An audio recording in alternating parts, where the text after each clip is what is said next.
हमसे सजना क्यों रूठे हैं, हमसे सजना क्यों रूठे।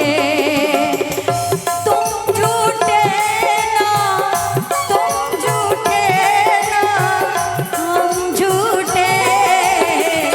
हमसे सजना क्यों रूठे हैं, हमसे सजना क्यों रूठे।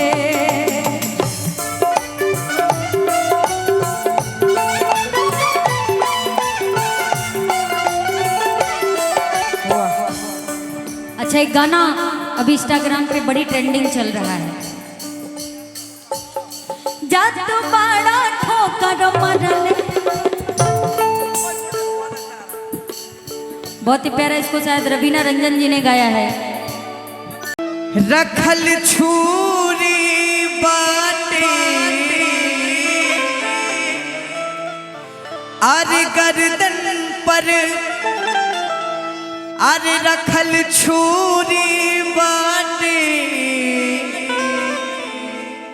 कि एक मुलाकात जरूरी बाटे।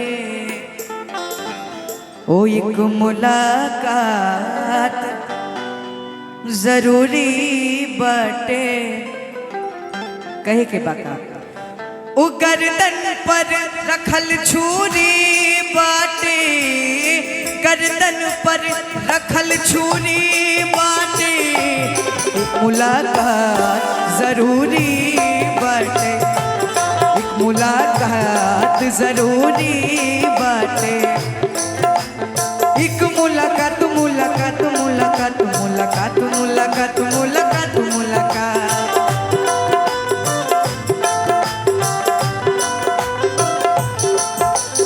एक मुलाकात जरूरी बाटे, जरूरी बाटे, जरूरी बाटे। मुलाकात जरूरी बाटे, मुलाकात जरूरी बाटे।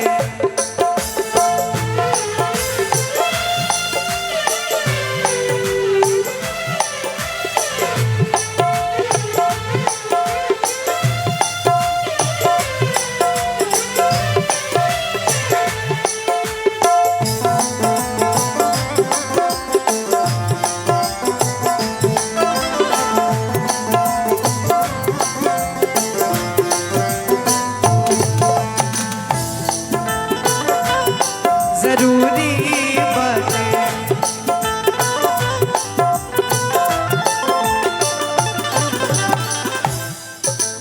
दुश्मन जमाना बनल बा सनम,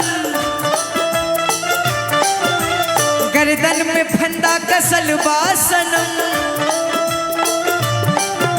दीवाना दिल आन पे अड़ल, आज जान पे ई प्यार वाली बात पे मरब, आज सन से मरब, आज सन से। एक मुलाकात जरूरी बाटे, एक मुलाकात जरूरी बाटे। एक मुलाकात मुलाकात मुलाकात मुलाकात मुलाकात मुलाकात मुलाकात। एक मुलाकात जरूरी बाटे, जरूरी बाटे, जरूरी बाटे। ओ मुलाकात जरूरी बाटे।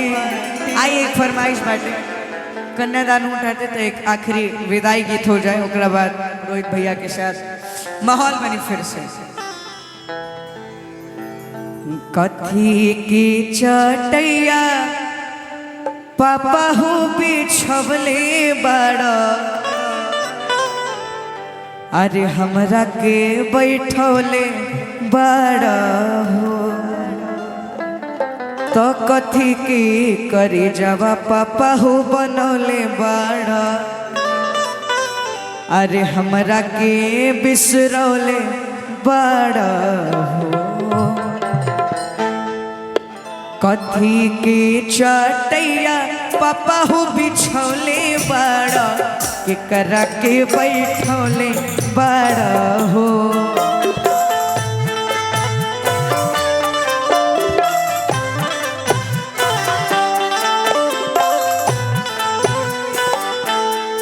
आँखी के चटैया पापा हो बिछवले बाड़ा